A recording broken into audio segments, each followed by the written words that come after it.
red laser doesn't kill the cell. Right, right. Sure. So you don't burn it up. We can start. Right. Professor Watson, maybe we should start out with the latest kind of your interest, namely Human Genome Project. What do you think are the interesting outcome of this Human Genome Project? I think the real outcome is, when we say genome, we mean totality of genetic information for a cell or an organism, is that we're really going to be thinking in terms of how does a cell survive, not how a gene functions. So we're really, saying in the simplest bacterial cell, there's 500 proteins. How do those 500 proteins really work, to produce a living cell? And so I think the movement will be, toward the old-fashioned word physiology. Right. We used to say bacterial physiology. Yes. And then we got really very dead. But now suddenly with the genome, you can sort of begin to see group the pathways, really see what's happening, try and, begin to get a better idea of the energetics of a cell, why it does what and how. So, in addition to that, wouldn't they give quite a bit of information on genetic diseases? yes. And because the project will, essentially identify every gene along our chromosome. So if we think a genetic disease maps in a certain fraction of a chromosome, then we can look at what genes are there and begin to make guesses. Oh, it might be this protein or that. It'll certainly speed up human genetics by orders of magnitude. That was the way we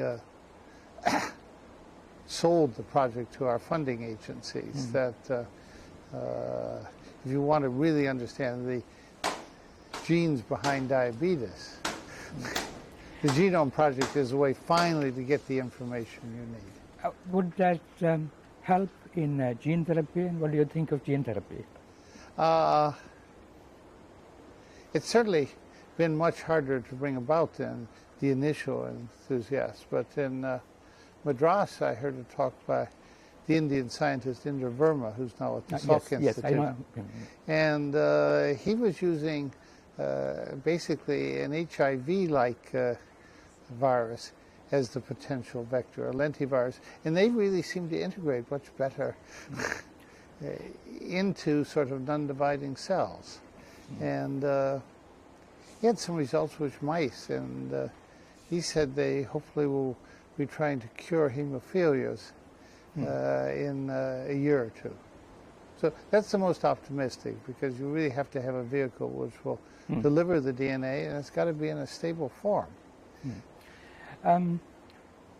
What do you think about the patenting of these sequences? Well, or what is the latest position on that? I was achieved more notoriety than I wanted by saying we shouldn't patent sequences we didn't understand, just collections of bases. I thought that was bad, and still do. I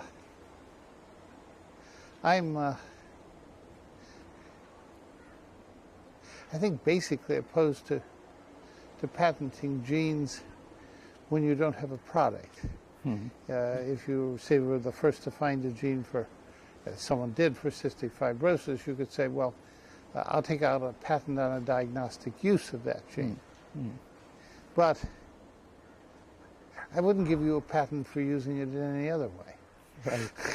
But people are doing that now, and I think the patents have the possibility that you isolate a receptor which might or might not be involved in, say, schizophrenia. And then someone thinks they own that receptor and only they can do research on it. I think that's very bad for biology and medicine.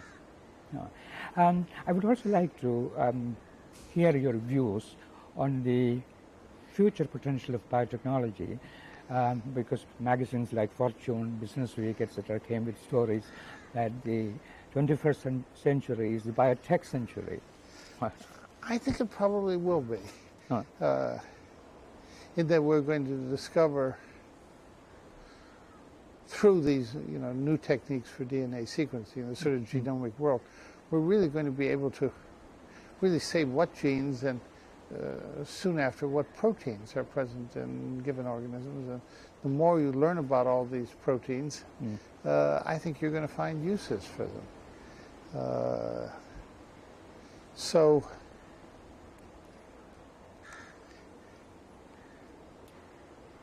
it'll certainly be, important as a source of, just like the chemical industry, synthetic chemistry produced useful molecules. Cells are going to produce useful molecules. And I think in the case of plants, they will be able to do so many fascinating things. And,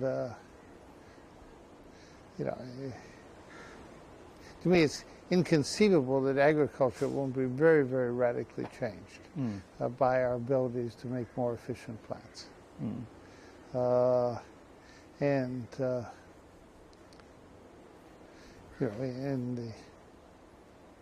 the other aspects of agriculture, our ability now to for cloning animals, again, probably going to speed up the rate at which you will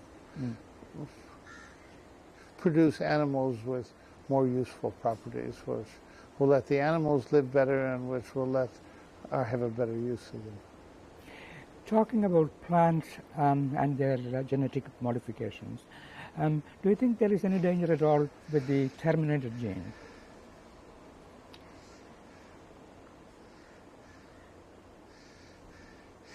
Well, it's a way of,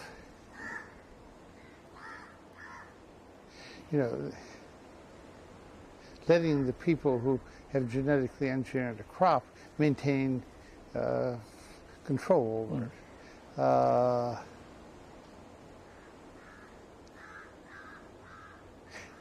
It's certainly bad in the sense if it makes food more expensive to grow. It's good in the sense that it might provide the potential reward of money for someone to develop new crops which are quite expensive to develop. Certainly if you look at the big firm Monsanto, their investment in biotechnology over the last 10 years has been enormous. They've taken their profits from selling chemicals and used them to move into essentially the genetically modified plants. And I think we all say it's good for people to make money, but maybe not too much money. So it's a, what I'm not really worried about is individual terminator plants. I think what I'm worried about is if any one person has an excessive monopoly over, originally they gave very silly patents in the United States. Someone got a patent for genetically modifying cotton. As if any cotton which was genetically modified, he had some control over. That to me is absurd. And I think what we want to do is, certainly as I would look in the case of India, you want to have multiple sources of genetically modified crops and multiple companies so that no one really, you could say, owns maize or something like this. But we're certainly getting very big agricultural companies in the United States, and it's probably hard to keep them from getting big, but you don't want one. And I think two is dangerous. So you really want a situation where new people can come into it. I think it's the monopoly parts of it which I don't like. What would just change the angle. What, in your views, should be the priorities as far as biotechnology research is concerned, globally as well as for India? Comment about that. I don't have that overview. We have a plant program in my lab at Cold Spring Harbor, so, and I see, right now several large companies putting an enormous amount of effort to get genes fast so they can patent them and to get monopoly positions on certain products. And I think I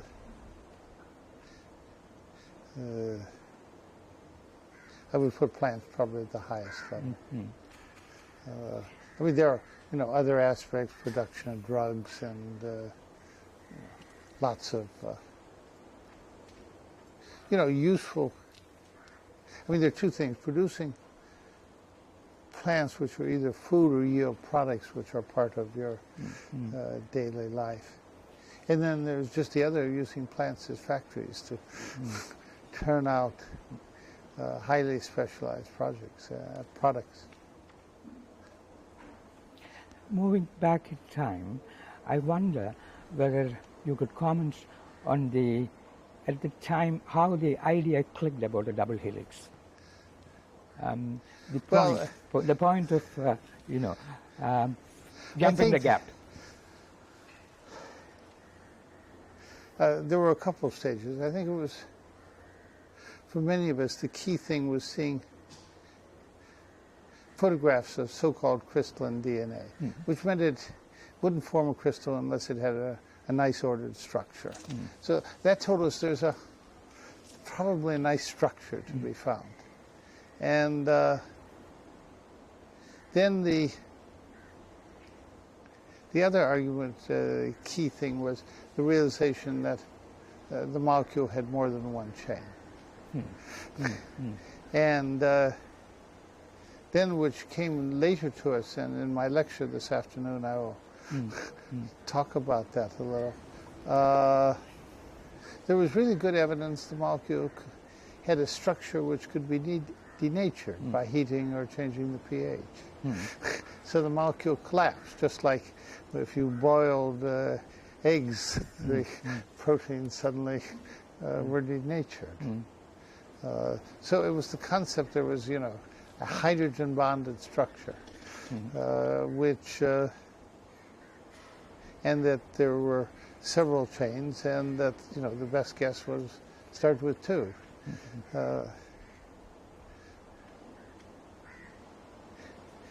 It was a chemical problem. It was a chemical problem. Yes, and it's sort of, the surprising thing was that it was solved by a biologist and a physicist, both of whom were really terribly ignorant of chemistry.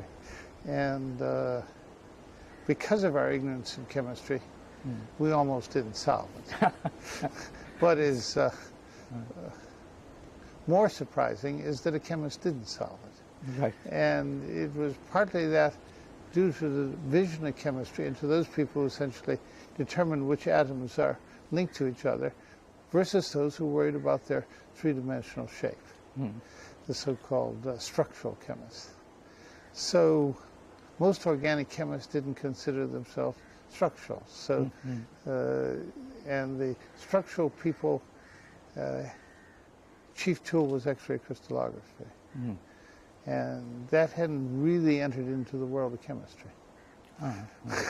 So the chemist who discovered the structure, or whose laboratory worked out the covalent structure, Alexander Todd, never thought it was up to him to determine the three-dimensional structure. That was for someone else.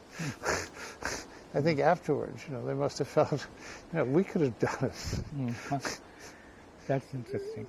Do you think that discovery of the structure of DNA, which is considered to be one of the major three discoveries with regard to biology, was the most exciting work in your life, or do you think?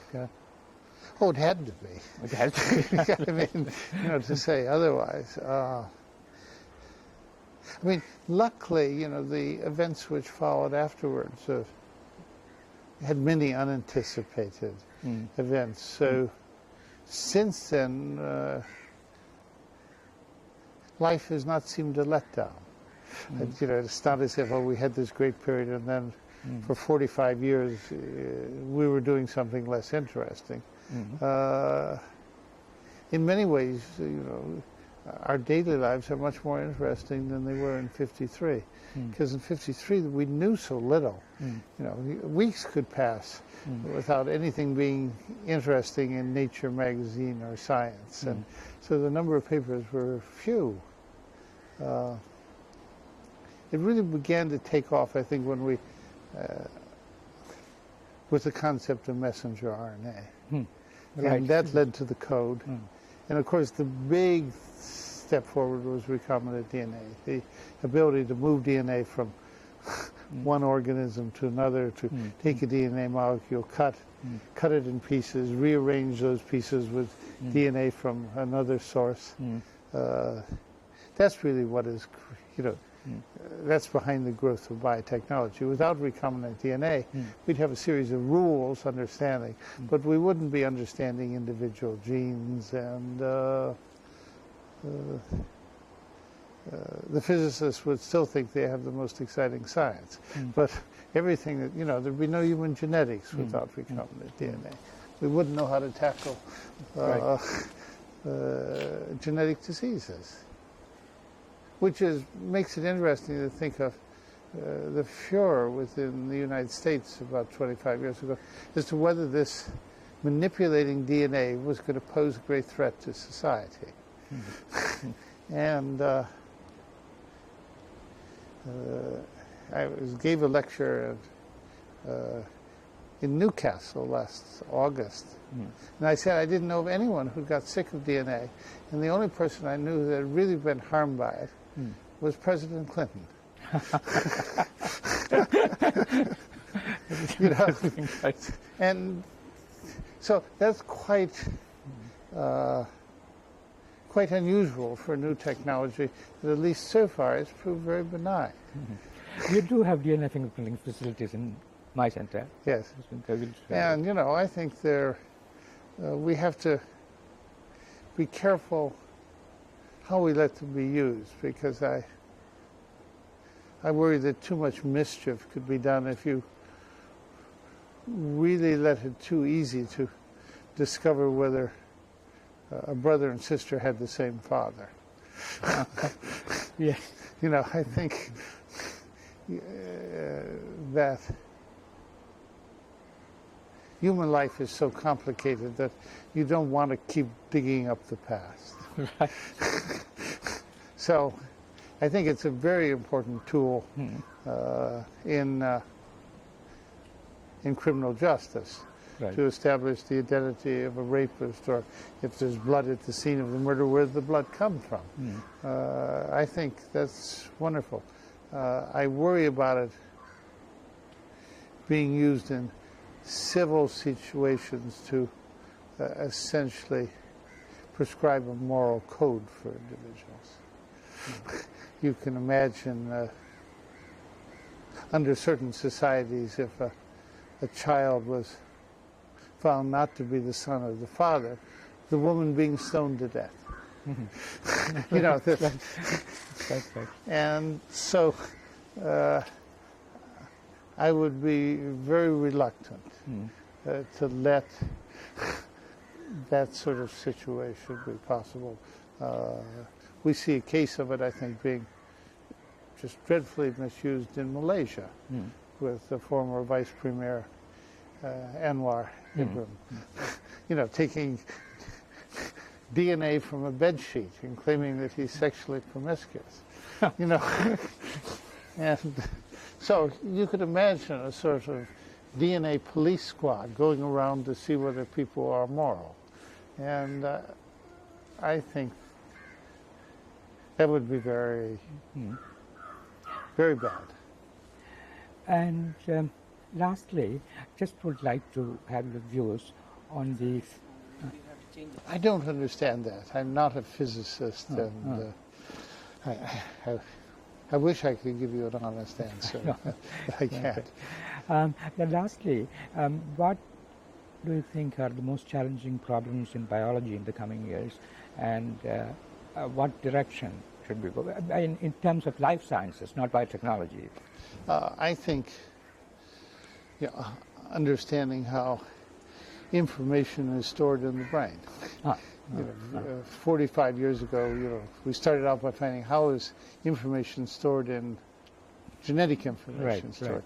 So we now want to know how information which reaches us by various forms of perception is stored and retrieved. So that's an enormous challenge, and in part we don't understand, how the brain develops and its parts and How memory is stored. Or everything. So we're at Cold Spring Harbor have a group using flies and another group using mice that are trying to do learning and memory to make mutants to see if we can affect the process. And but that, of course, will only give you a partial answer. It will say a certain set of molecules are involved. And that might be useful in an applied way, because if you had a certain gene turned on when you formed a memory, conceivably you could take a drug which would make it easier to form memories. So it might have an applied use, but the genetics per se is not going to tell us how information is stored. I think that has to be a combination of being able to look at nerve cells when memory, use the word parallel processing. There's a lot of things, but we don't, I think the magnitude of these parallel circuits must just be gigantic. Thank you so very much. Man is trying to imitate nature in making efficient and intelligent devices that we have already covered. So I don't think that's necessary. Let's conclude. If you want another 2 minutes, you can ask me.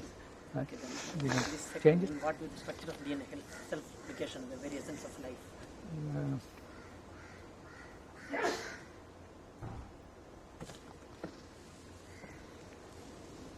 Well, that also is. It's quite clear that we had to have the structure of DNA. But if Crick and I didn't exist, someone else would have found it in 2 years. So we weren't essential. Thinking about DNA is essential, but not ours.